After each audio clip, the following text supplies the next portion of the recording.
आहे बीडच्या नारायणगडावर मराठा आंदोलक मनोज जरांगे यांचा दसरा मेळावा होणार आहे। मराठवाड्यातील अतिवृष्टीच्या पार्श्वभूमीवर यंदाचा दसरा मेळावा हा साध्या पद्धतीने साजरा केला जाणार आहे।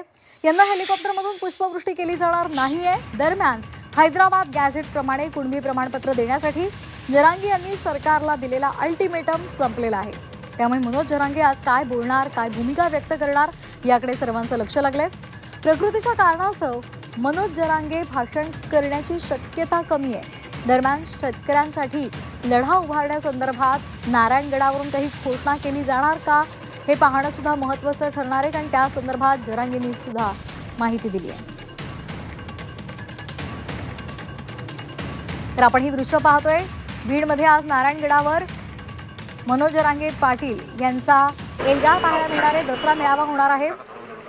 शेतकऱ्यांसाठी लढा उभारणार असल्याचं मनोज जरांगे पाटलांनी म्हटलेलं आहे आणि आता ते नारायणगडासाठी निघालेले आहेत। जी 24 तासवर आपण ही दृश्य पाहतोय। त्यांच्यासोबत त्यांचे समर्थक आहेत, कार्यकर्ते आहेत।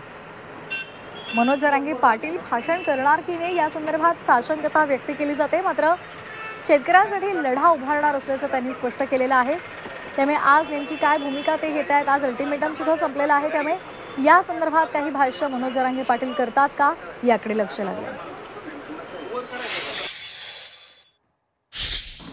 सगळ्या महाराष्ट्र आणि भारतभरातल्या सगळ्या बांधवांना खूप खूप शुभेच्छा देतो। आणि मी जाणार आहे गडावरती पारंपरिक पद्धतीनं असणाऱ्या मेळाव्यासाठी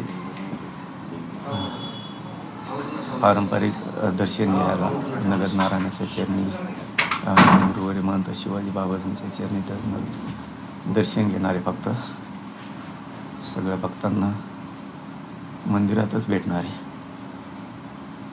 मला आता बोलता येईन, उभा राहता येईल, सांगता येत नाही। त्याच्यामुळं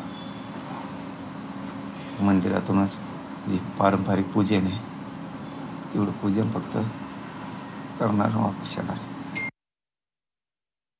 शेतकऱ्यांविषयीचे निर्णय, शेतकऱ्याला खूप अडचणी की त्यांच्या न्यायासाठी जे निर्णय घ्यायचे ते मंदिरात बसूनच चर्चा करूनच तिथूनच पुढचं शेतकऱ्यांसाठी लढा जाहीर करणार आहे।